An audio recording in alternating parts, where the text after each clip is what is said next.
Hi everyone, welcoming all to a new class for the plus 2 second year history students. So in this video we will learn the chapter from your history book that is called Foundation of Indian Culture, that is Harappan Civilization. Okay, so let's start.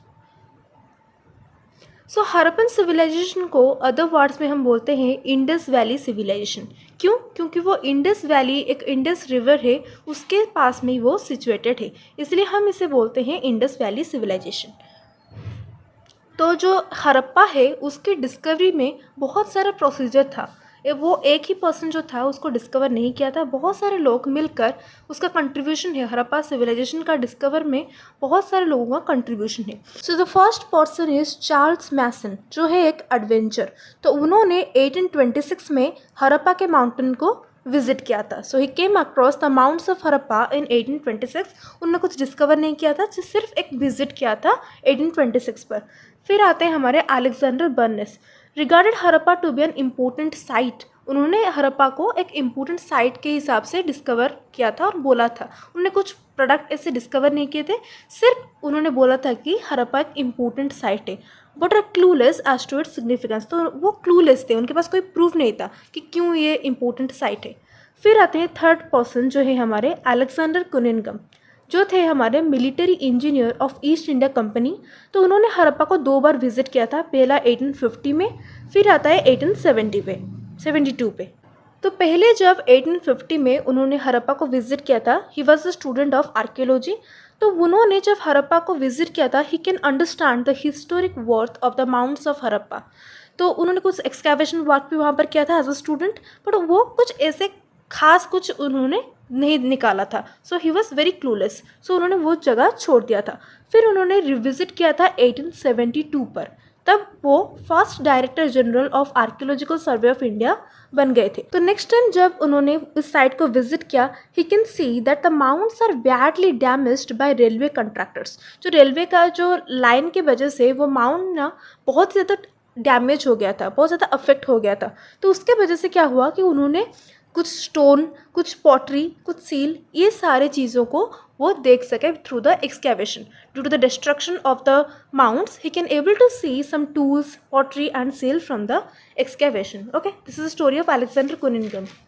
फिर आते हैं हमारे 2 important person जो है Dayaram Sahni and Rakhaldas Banerjee. Dayaram Sahni ने क्या किया था कि he undertook the excavation work at Harappa in Montgomery district of Punjab. Punjab में एक मोंटोगोमेरी डिस्ट्रिक्ट है. उन्होंने 1920 में वहाँ पर एक्सकैवेशन वर्क किया था. एंड रखलदास बैनर्जी जो थे उन्होंने मोहनजोदारो में in the Larkana district of Sindh 1921 में वहाँ पर एक्सकैवेशन वर्क किया था.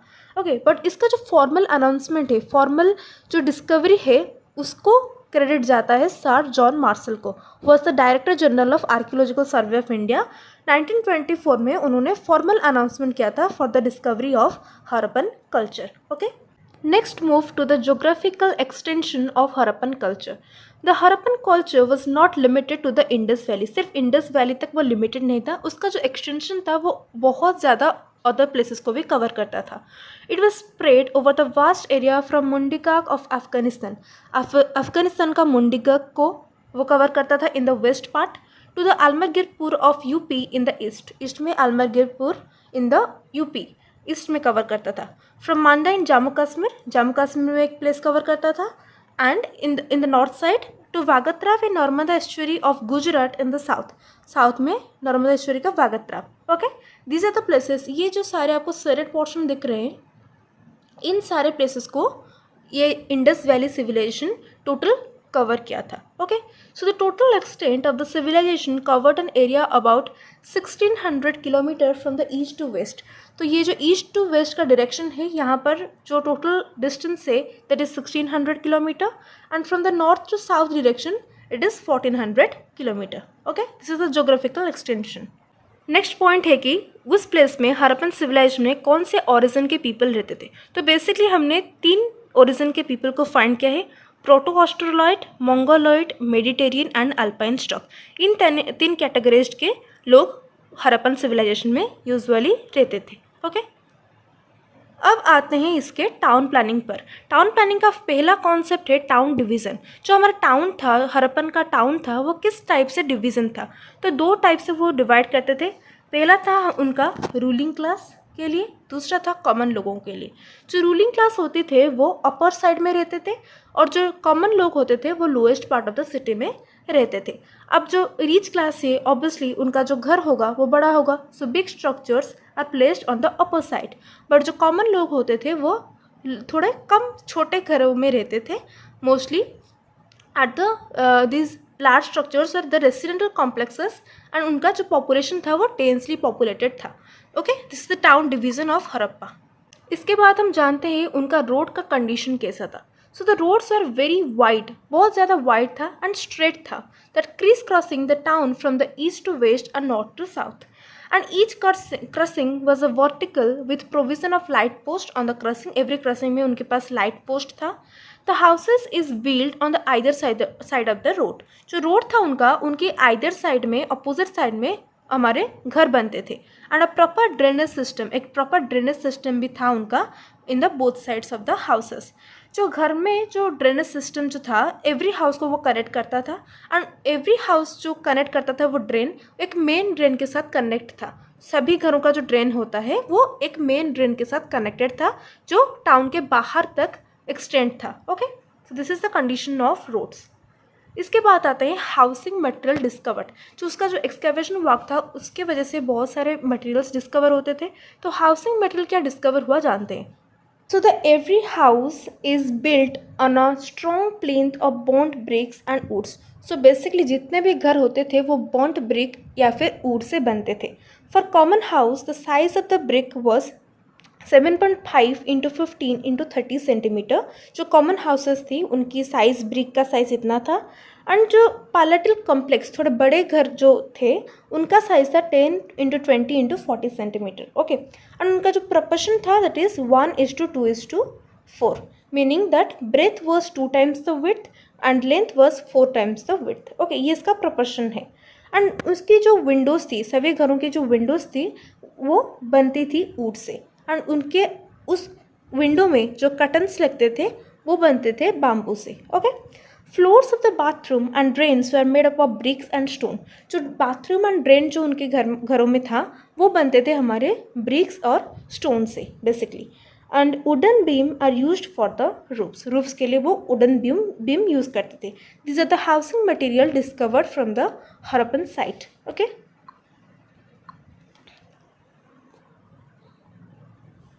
नेक्स्ट है हमारा टाइप्स ऑफ रेसिडेंटल हाउसेस। हम मोस्टली 3 टाइप के रेसिडेंटल हाउस हड़प्पन सिविलाइजेशन में डिस्कवर किए थे। पहला ही हमारा ऑर्डिनरी हाउसेस, जो कॉमन लोगों के लिए ऑर्डिनरी हाउसेस था। फिर जो थोड़े रिच टाइप के लोग थे उनके लिए था बिग बिल्डिंग्स, जो बहुत सारे स्मॉल हाउसेस के सराउंडिंग में था। एंड थर्ड पॉइंट है हमारा ह्यूज पब्लिक स्ट्रक्चर्स, जो बड़े बड़े विजिटिंग प्लेसेस होते हैं, टूरिस्ट प्लेस होते हैं, ह्यूज पब्लिक स्ट्रक्चर्स भी हमारे थे। Okay,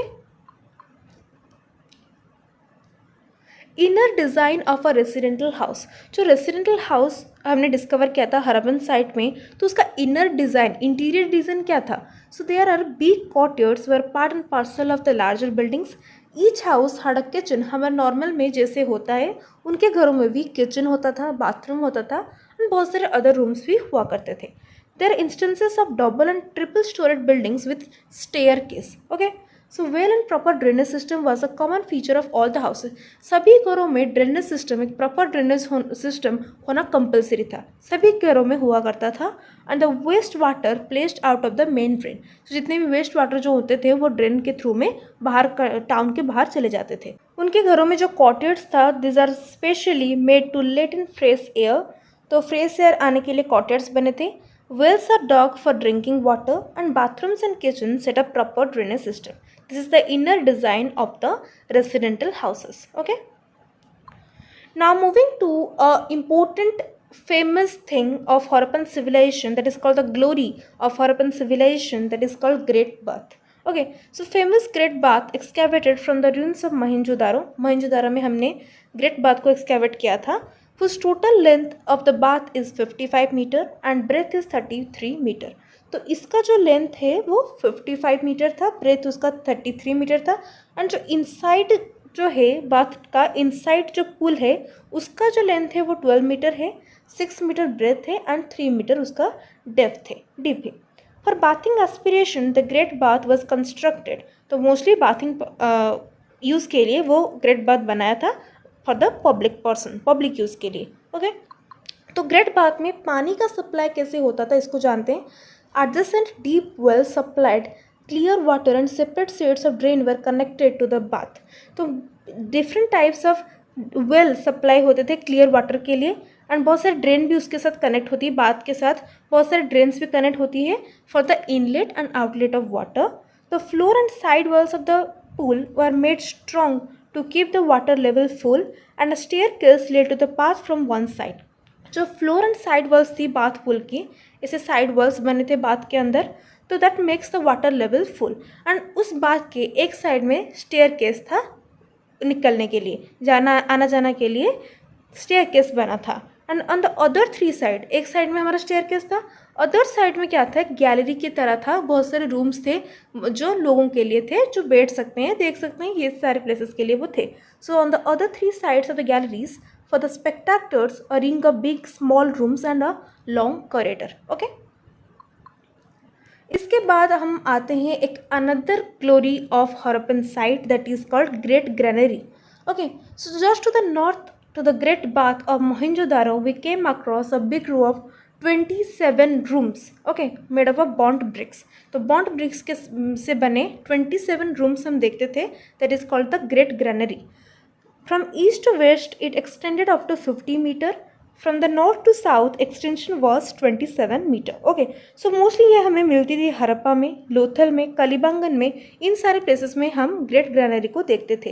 and this is used for the prevention of food preservation के लिए हम इसे ग्रैनरी को यूज़ करते थे। And to the south of the granary there were circular stone floors meant for harvesting.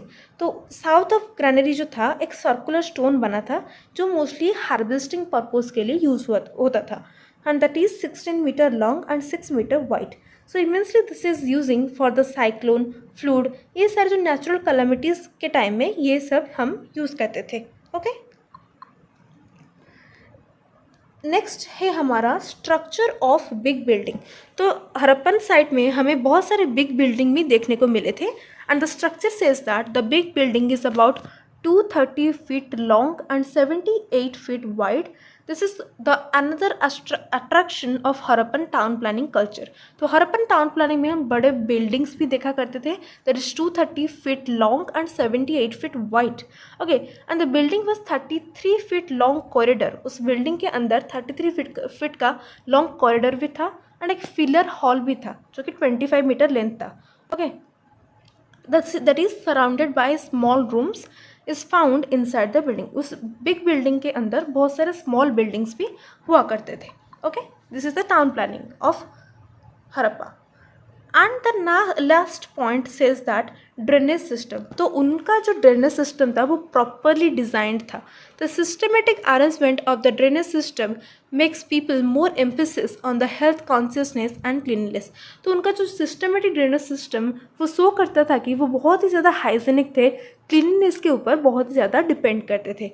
The drains from kitchen bathroom and latrine of each house were connected with a main drain. तो मैंने पहले ही बोला था कि सभी घरों में एक ड्रेन होता था, सभी घर के पास एक ड्रेन होता था, एंड ये सारे घरों का जो ड्रेन है वो एक मेन ड्रेन के साथ कनेक्टेड था जो कि टाउन के बाहर में फॉल होता था।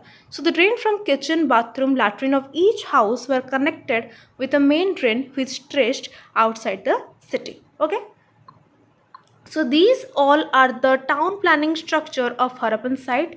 So this is all about this video। In the next video we will cover the agriculture, other fields of Harappan site। So this is all. So for this, thank you so much।